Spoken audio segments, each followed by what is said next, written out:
All right. Yeah. Welcome to my talk. Today we're going to be talking about making space for play in our world and maintaining space for the world in our play. So before we get into that, I figured I'd tell you a few things about me and why I care about this space. So I'm Evie Powell, Kia ora koutou, and I'm from the United States. So I probably didn't say that right. But I am a engineer at Niantic, so makers of Pokemon Go, might have heard of them. And I work on a special team called the Tiger Team, where we get to really work on cutting edge technology, bringing the latest and greatest of AR into our games. And so before that, my sort of love of Niantic style games, it precedes Niantic even. So I completed my PhD in 2012, a few years before Pokemon Go came out, where I studied pervasive systems and how game design would have to change to adapt to emerging technologies. Because as technology became all context aware, distributed, always with you, the experiences that we expect to have with our game content and with our computer programs is going to have to change as well. And so my studies sort of dabbled into that area, and a big area of my focus was socially pervasive games, which included the study of acceptability in pervasive games, and that's particularly why I was interested in this space and wanted to work at Niantic. Since graduation, I love games, started up, competed and worked in a lot of hackathons, and have had a focus on like natural user interfaces, extended reality, and mobile devices. So that said, there's another section of this where it's like I did do a pivot for a while, where I was focused on extended reality and how it could change the way we think of and the way we operate in an operating room. And so I did a lot of the front end design and user experience for a medical device that was supposed to help surgeons intraoperatively for spinal fusion surgery. And that product is not in its prototype phase anymore. It does not look like that. And it's actually helping people. So really, really cool pivot, something I didn't expect to do, but it was a lot of fun. And it also had a lot of crossover. So when I was working in that space, those research interests persisted. Extended realities, pervasive experiences, always on contextually aware information, calm technology embodiment were things that I had to actually bring into that space to bring it to life. So even with the pivot, I would say that my mission statement throughout my career has always been the same, which is largely about driving our shared understanding of immersive and pervasive play experiences through a cross-sectional study of ludology, psychology, and a little bit of anthropology. So that's me. So now let's get into it. I'm going to just jump right in and say that the thesis of my talk today is that AR games, they're fun, and they're novel, and they're interesting, but they are not yet acceptable. And if you're really interested in this space and you want to keep hearing about it, I am doing a rant that partially covers this and some other stuff where I rant with, it'll be me and a few other AR engineers and designers that have a lot on our minds about AR. So come see that talk on Saturday if you're interested. And so we'll define acceptable and what I mean by that soon, but I wanted to start with a couple of examples to just sort of introduce this point. So this guy has accepted for himself an AR game experience into his daily routine, but to what end? This is a dangerous interaction, even if he is at a crosswalk. We don't want players doing this. And then also, in addition to being sort of a dangerous, distracted state that he's in, onlookers will rightly judge him, partially because it's dangerous, but partially because they have no idea what's going on. And so he's a great target for pickpockets. He walks around distracted like this, all kinds of stuff. We don't like it when people have to do like this or engage like this to interact with our experiences. But going back to sort of those previous experiences I was talking about, even in the space of non-play experiences, AR tends to still struggle. And so I had to think about this when I was working in this space as well. If you love UX design, you're going to have a field day with this picture. There's a lot to discuss on this slide, and I will try to limit my discussion to the task and the topic at hand, but it's fun to point out that, like, a surgeon could not do this intraoperatively. The surgeon's hands often have some types of tools in them. Often they are also covered with the patient to some extent. Pinch gestures in a sterile environment is probably likely not going to cut it. But I digress. The talk isn't about all of that stuff and the problems with the headset being in that space. My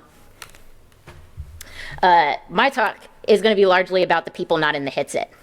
And when I look at this picture, I wonder what exactly is being communicated here by the surgeon to his collaborators.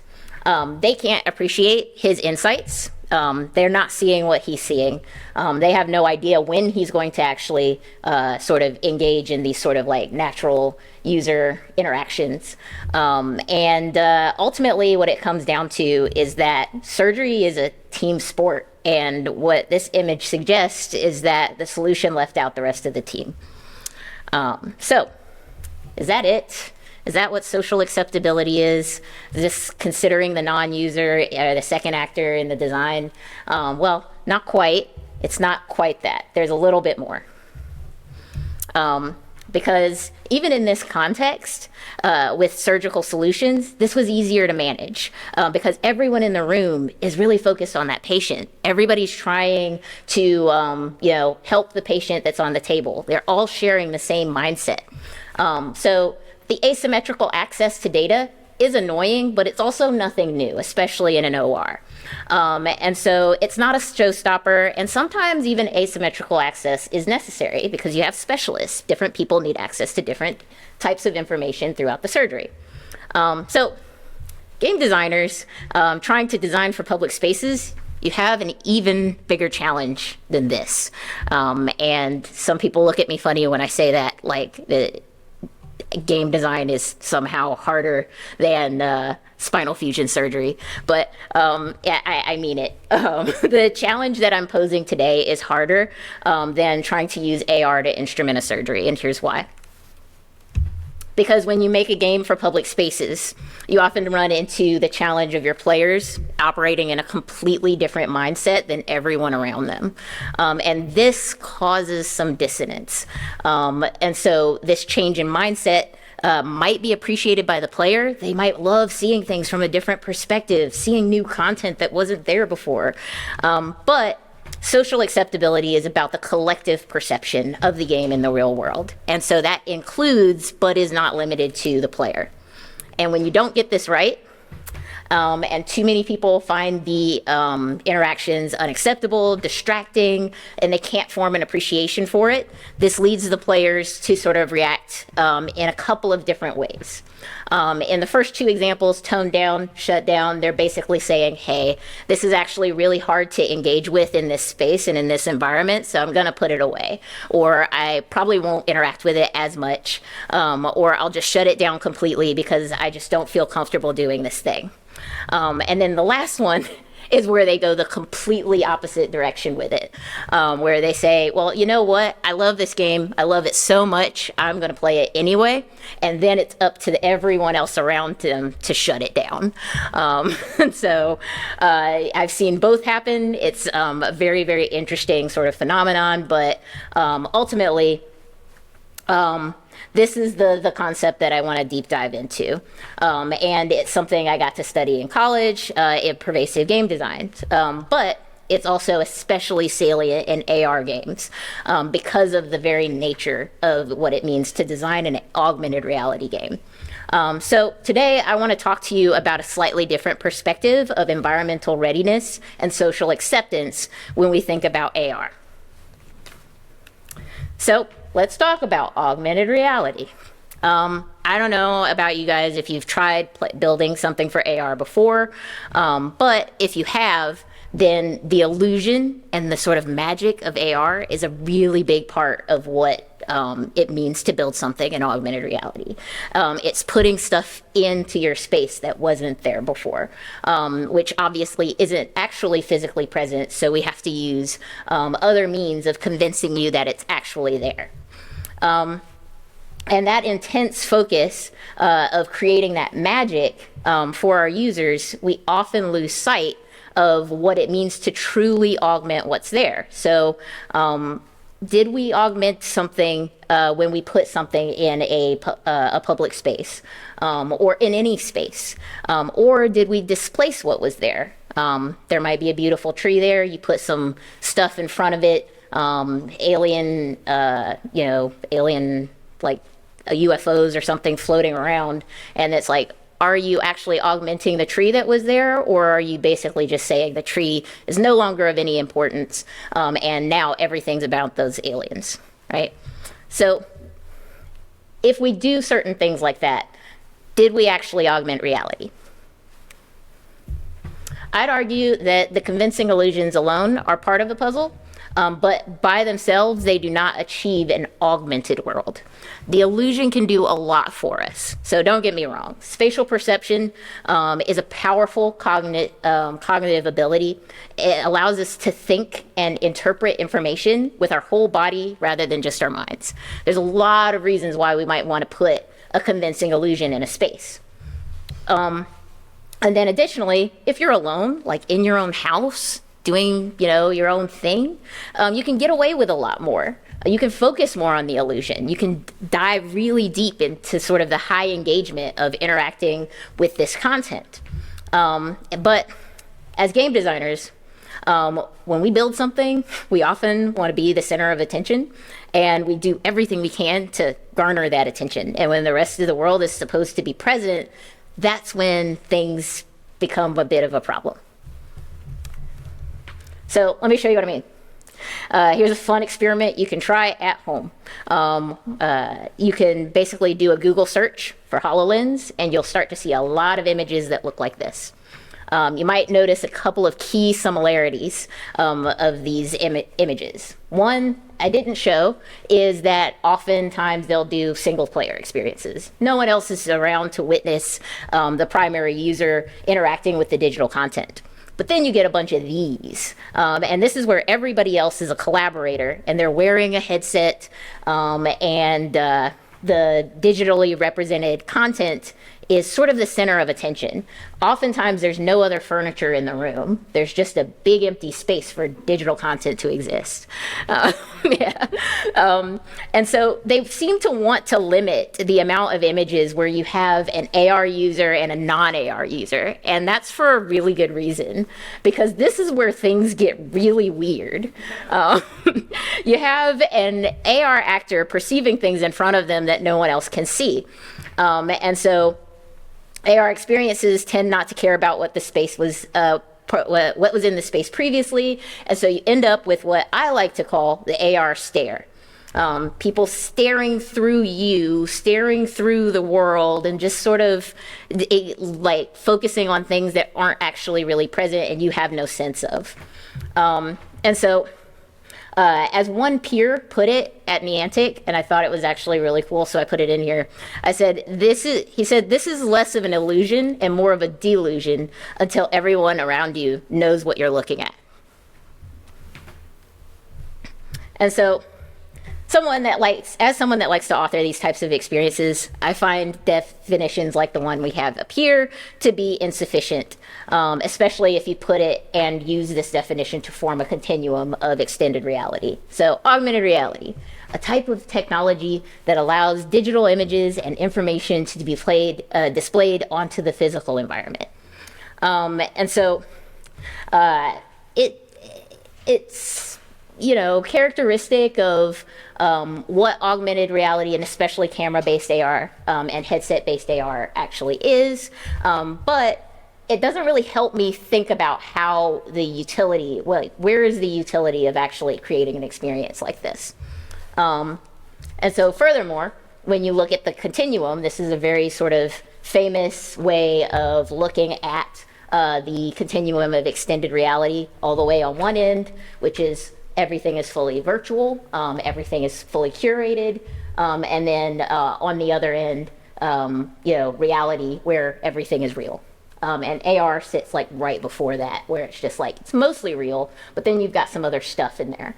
And so when you use the original definition of the augmented reality using this continuum, it really only limits it to the class of displays, where it's like with virtual reality, everything's blacked out.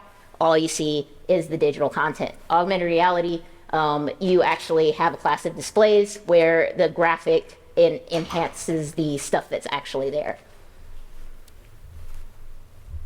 So the thing is that when you talk to other people about what augmented reality means to them, and they don't have that CV background, you start to hear other things that go far beyond this idea of a class of displays. So let's take a look at some of them. So this person said, even though you can't change the world around you, augmented reality makes it possible to give your surroundings an extra dimension. And by using images, sounds, text, and GPS data, you can enrich the place you're in. No mention of a headset or a class of displays or a pass-through. Then you've got the second one through camera and phones.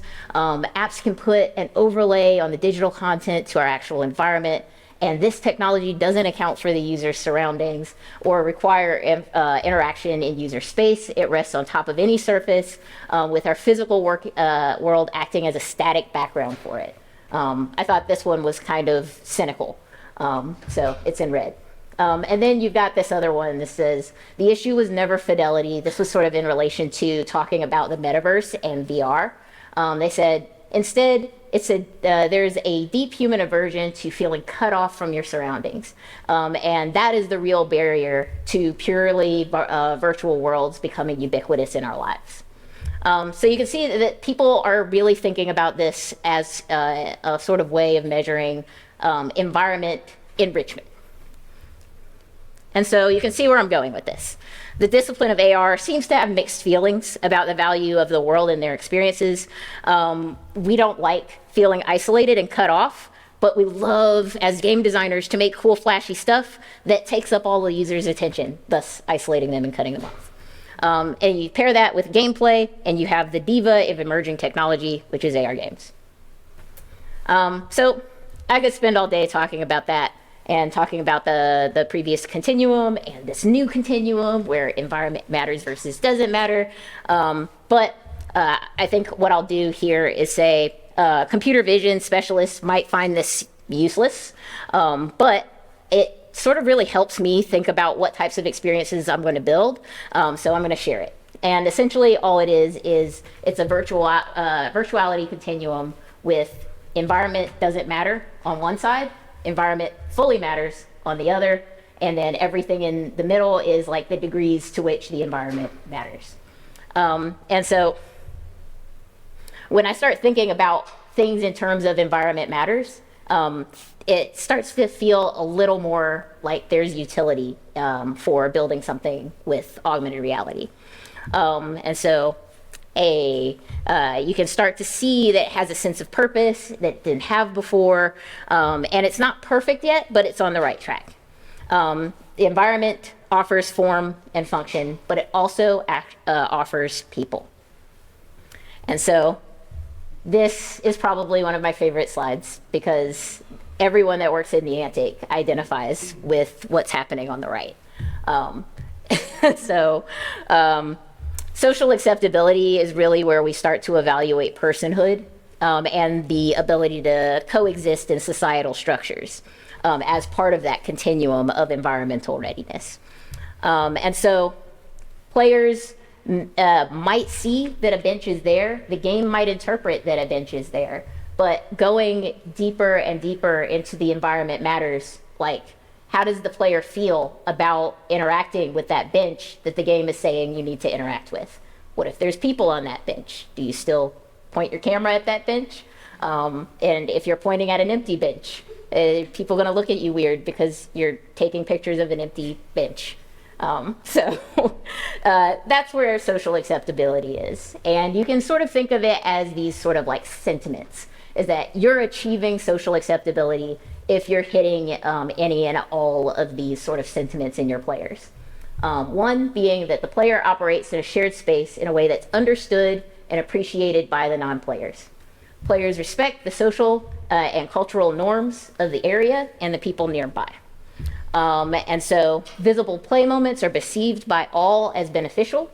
Players feel connected to their environment and the people in it, and players feel welcome to exist in the space and free from conflict.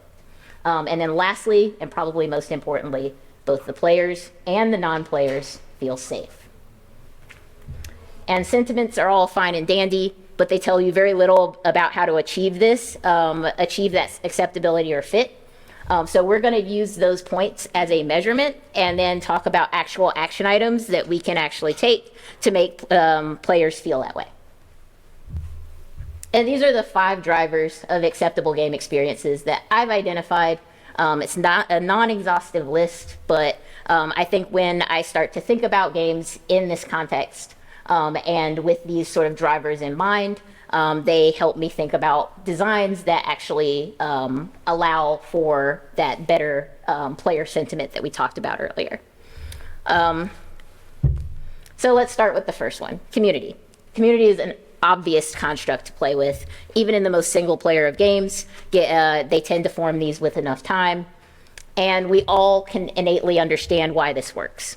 If a play interacted and looks kind of weird when one person does it, it looks and feels a little less weird when you have people share in that experience. This is lizard brain stuff. But given enough representation, communities form a sense of identity, a shared set of standards, and eventually the culture from those social connections is formed, making that sort of dissonance a little easier to deal with. You want community, you want to make it easy for players to find each other, and once you do that, see if you can actually make it so that people engage pro-socially in your experience. But again, there's the taking over the space entirely with your players' shenanigans could have a detrimental effect. So as tempting as it is to just make everyone a player and make everybody operate very, very strangely in public spaces, maybe consider that you don't want to completely take over a space with your experience. In my PhD program, this was sort of my first attempt at building a game. I was like, let's just turn the whole conference into this gameplay experience and everybody's playing my game. And that didn't go well.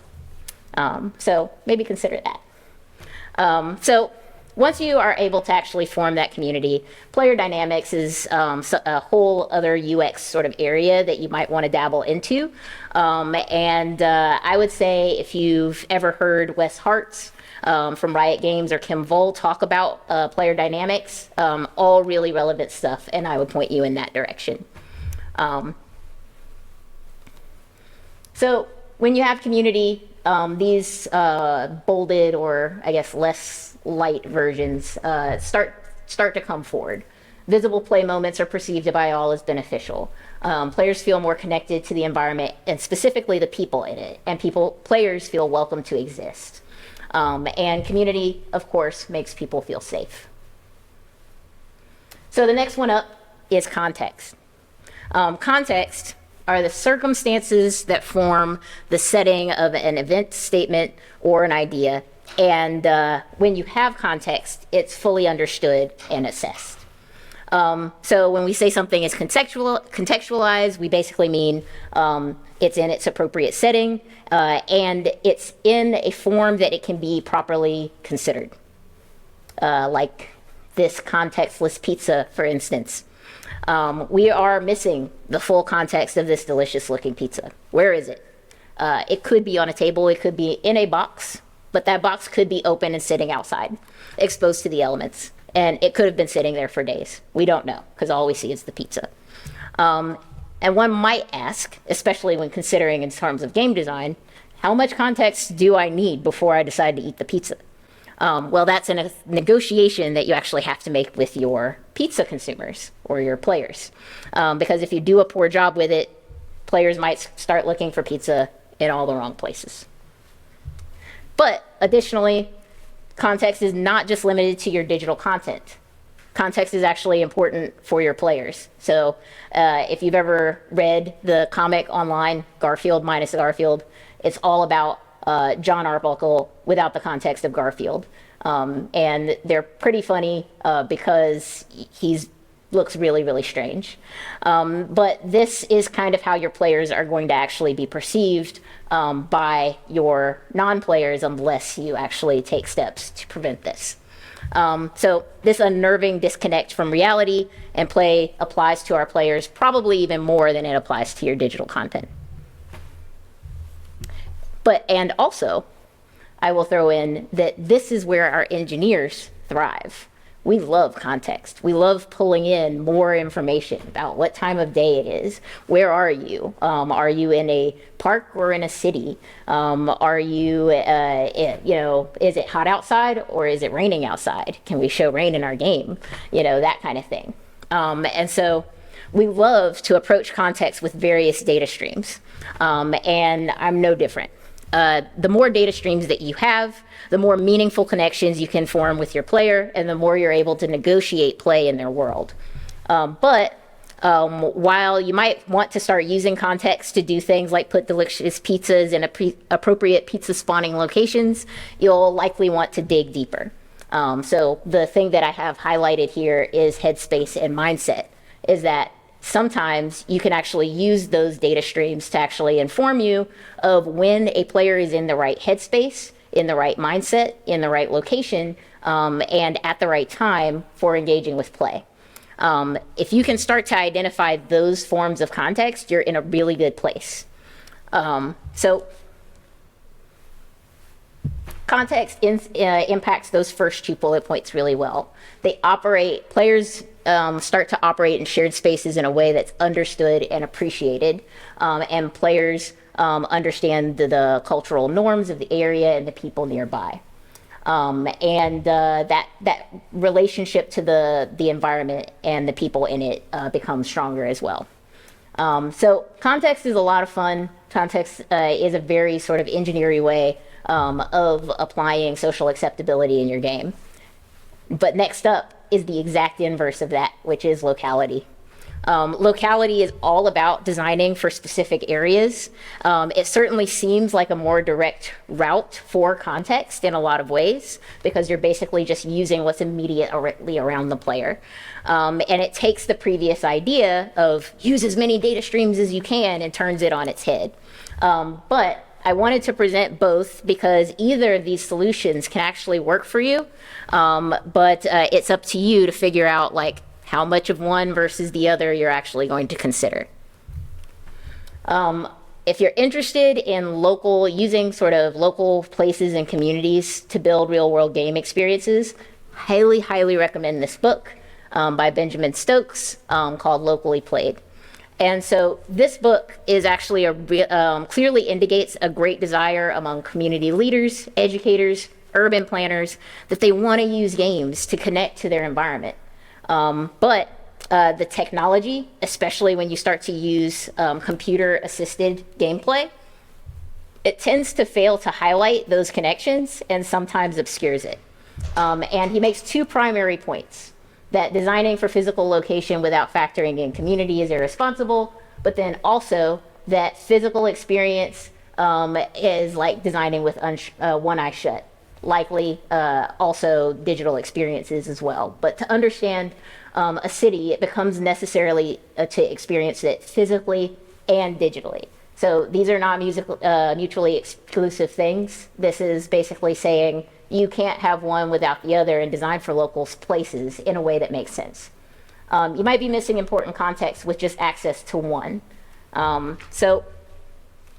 And then on the digital side, he basically says a good provocation is to ask whether the quality of the game can be increased by handing the player a paper map rather than doubling the resolution of a GPS system. We tend to, especially as engineers, like going the route of doubling the resolution of a system, make it more accurate. But do you want people focused on the accuracy of a sort of pathfinding system, or do you want people exploring certain places around them?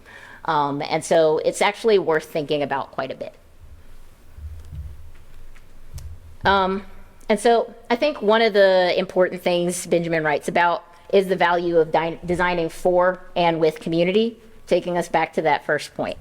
And so with that brings a plethora of opportunities of improving the social acceptance of your game by understanding the space, but understanding it from a people level. It also increases opportunities for consent in your game. If you're overlaying something on top of a mural, maybe it helps to understand what is the actual point of that mural being there to begin with. Because overwriting it could actually make people that are around in that space feel like you're trying to make the experience feel less local to them. And so it allows you to build highly contextual experiences without overusing data streams as well. So locality impacts a lot of these first points, operating in shared spaces, respecting social and cultural norms, visible play moments that are perceived by all as beneficial because they don't erase. And then additionally, players feel more connected to their environment and the people in it. Then we get into non-users and players. We love non-players in pervasive games. In AR, we're starting to love them. And likewise, they are starting to love us. But there are a few ideas that can help that process along. So when I think about non-users and players sharing spaces, I tend to think about it on a spectrum.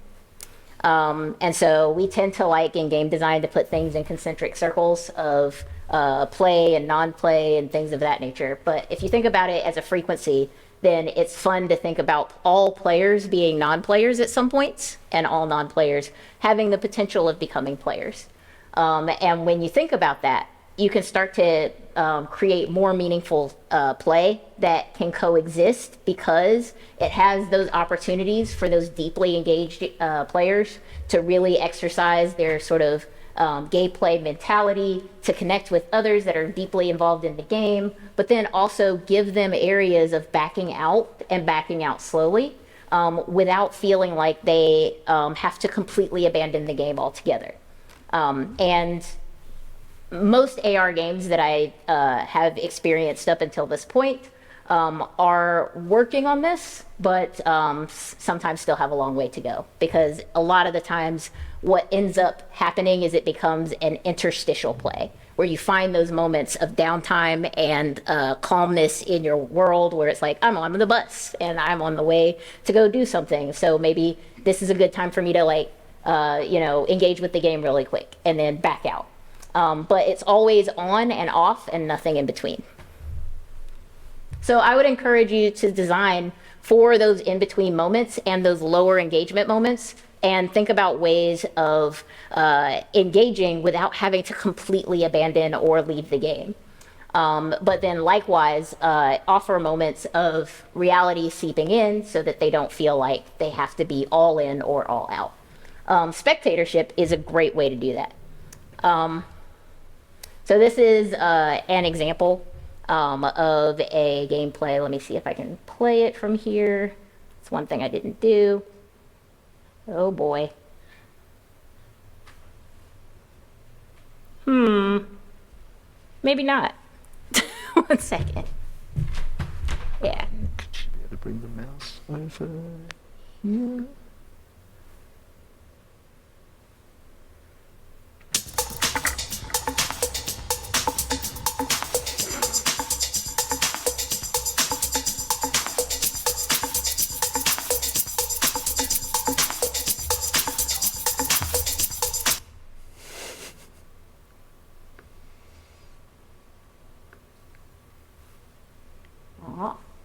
Nope.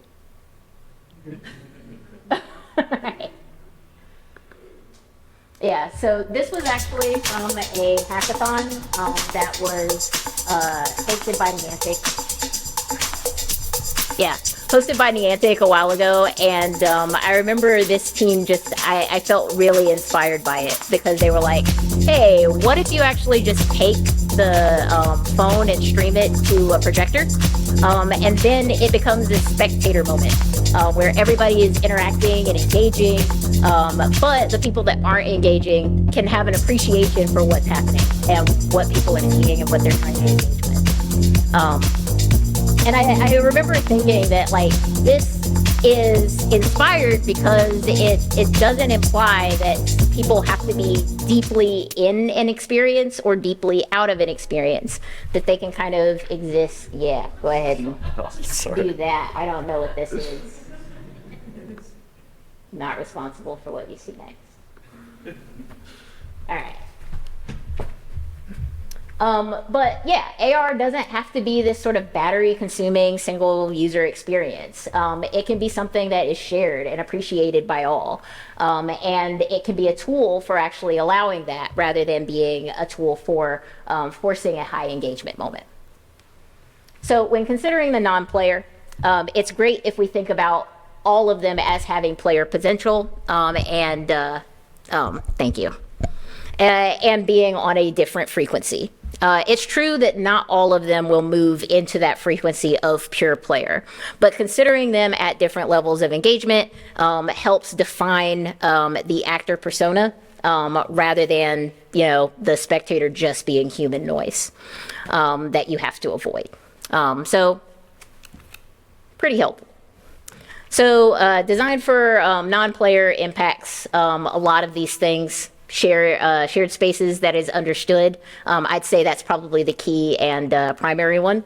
But respecting social and cultural norms is really about this idea that cultural norms and social appreciation changes, and it changes based off of this sort of shared understanding.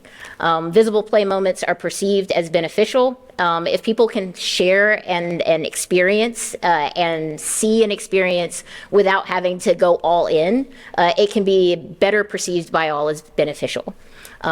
Players feel safe and players feel welcome to exist. And now back to one of the sort of engineering heavy ones is seams and boundaries.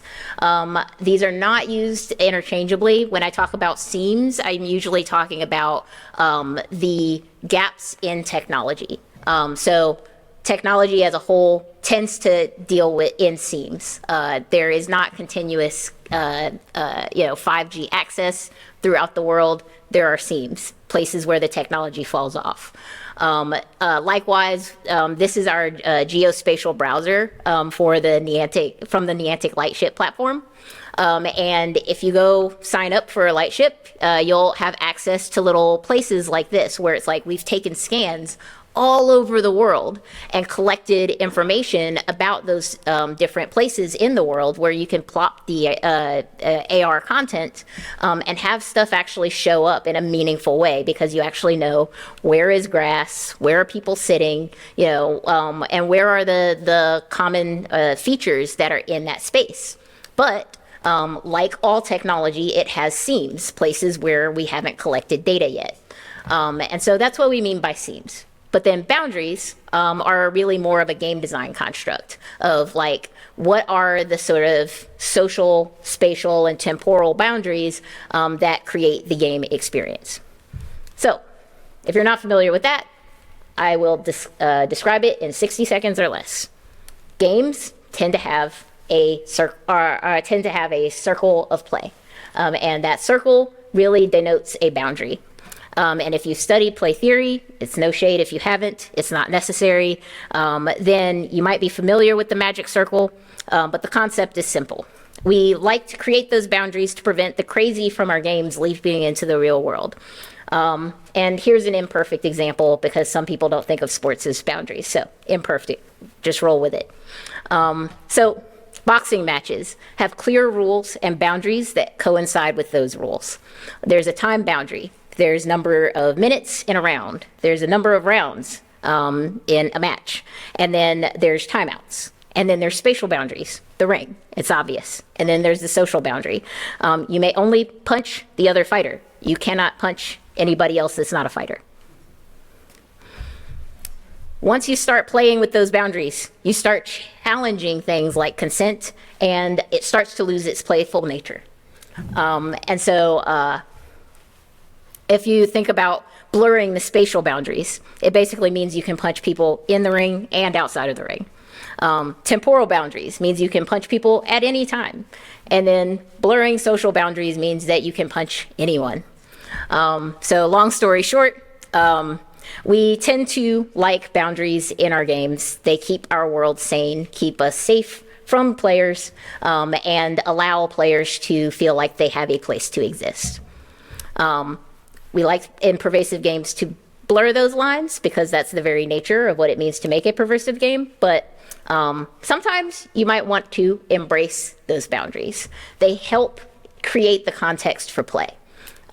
They help create consent for deeper engagement, which AR is. AR loves illusion, AR loves attention. So creating that boundary for deeper, higher levels of engagement is actually a really helpful way of allowing people to exist there. Allow for comfortable transitions to low engagement moments by leaving the boundary. And then additionally, it's a clever way to lower the technical demand of your experience, because if you don't need it to be seamless and you don't need it to be boundless, then you can focus on when you actually need those moments to actually come to life. Boundaries impact a lot of these things. I don't feel like I need to read this again, but definitely updates your player sentiment. Now, for our last bit, I want to point out that if all of this seems very theoretical or academic, I want to point at this child over here doing hopscotch, because children have to learn how to negotiate play in their world. They can't get around it. We make space for play quite easily once we stop assuming that the technology will fully do it for us. And so when we do it enough times successfully as well, we start to recognize these types of things, making it easier to negotiate that space and negotiate that place in the future. So what this girl in the image did was carve out a space, and she made use of a common artifact to do it. Niantic loves pre-negotiating space for play. This is a community game for Pokemon Go. I want to take us back to the hopscotch example because that was really simple. This is how complex it can get. It can become such a spectacle that it's hard to look at this and find it approachable from a game design point of view. If you don't have Niantic resources, you're just like, how the heck do I create something like this? But there's a couple of takeaways I want you to take from this point. Once you figure out your player dynamics and find your communities and establish boundaries, the rest of the world is at ease with your existence.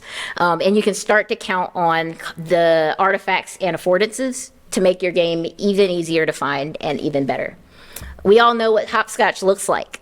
And the indicators that a hopscotch game was played or is about to commence is basically drawings on the pavement. It's something that's memorable and it evokes an emotion and an appreciation, even if you're not playing. And so this image is also an affordance, because affordances are actions that, I am bad at life. Let me get back to that slide. Okay. And so, affordances are ways of being able to detect where you are, or an affordance is like, it's an idea of you can understand how to use a space or how to use an idea or a concept by the things that you've located or you've identified about it. Like for an example, a chair. A chair has affordances of 4 legs and a back for your you to rest your back on, and you know that even if chairs don't all look uniform and look the same, they have these affordances that allow you to know that you can sit in them.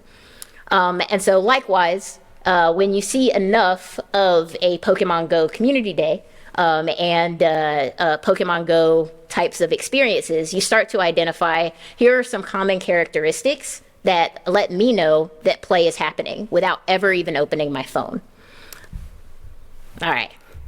And so when we look at our players in Pokemon Go, this shot tends to look like all players. And we can identify them by heads down, swirling movements, a deep sense of focus, smiling, and importantly, that little wire that connects their phone to their back pocket. And so players know where to go and who to seek out without ever opening up their device. And before I joined the company, I could look for groups like this and immediately know that gameplay was happening. And you don't have to achieve the massive success of Pokemon Go to consider pre-negotiating your space for players. Creating space is about just using tools to create space on behalf of the player so the player doesn't have to try as hard. Because somebody has to negotiate the space and the time and the people. And if you don't do it, then your players have to do it. And if your players have to do it, then it's less likely that it'll get done. And that's all that means. But creating space, when we talk about artifacts, those artifacts can be digital as well as physical. So the idea of using AR to allow people to pull out those deeply emotional digital moments of the experience so that they can share it with their friends, this is a really easy way of creating space and understanding space by all. And when you get to this point, you're covering all of the player sentiments that require social acceptability. So we covered a lot. We talked about community, we talked about context, and how to provide meaningful connections for your players. We've talked about locality, using AR to promote appreciation to what's immediately around you. We've talked about users and non-users and players, and thinking of them as just players on a different frequency. And we've talked about embracing seams and boundaries, and then lastly, embracing artifacts and affordances as a means of further creating space for play. But let's be real. Design for outside of a traditional game loop is hard, and it's not always recommended. So if your focus as a game designer for AR games is really just to have people stand in a circle, play for 5 minutes, and walk away, maybe these strategies aren't for you. This is a talk about AR to augment our world in an interesting and enduring way that allows you to coexist with the world around you. And when you do that, it's probably worth exploring these design principles for social acceptability. And I've only scratched the surface of how to shift our perspective for AR games to make them easier to design for. And a lot of this is based off of pervasive game design. So if you're really interested in the space and want to sort of see more case studies and more use cases and how people have solved for games pervading into the real world, check out this book by Marcus Montola. And you could also read my dissertation if you want, but no, you don't have to. But more than just following those guidelines, which are all fine and dandy, today's talk is really just a call to action, as well as that starter infrastructure for social acceptability. I hope you enjoy thinking about it from a slightly different perspective with me, but I also hope that you go back to your lab and then go back to your office and come up with better ideas than the ones I presented today. Because ultimately, I think this shift in perspective is necessary for the early adoption of AR technologies. And I want things to move along faster so I can be a warlock. And so on that journey, I hope we can find ways of getting AR to better fit in our lives, and that we can start to expedite our readiness for that next phase of computing, where we go outside of Windows icons, menus, and pointers, and go into more calm, more embodied, more distributed computing, which will largely be driven with HMDs and other ubiquitous technologies. And I want us to think about if we want AR to follow the same model as we've grown accustomed to, which is the traditional phone model, which is a constant distraction. And so if we want AR to fit and be less of a distraction, I hope these are things that can help us do that. Thus concludes my talk. So, thank you.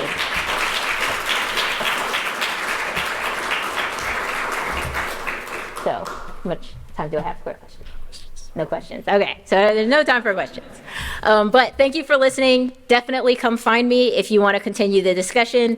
And if you want to hear other AR developers rant about some of these ideas as well as a few others, come see our AR rant session tomorrow, Saturday at 11:55 a.m. So thanks you all very much.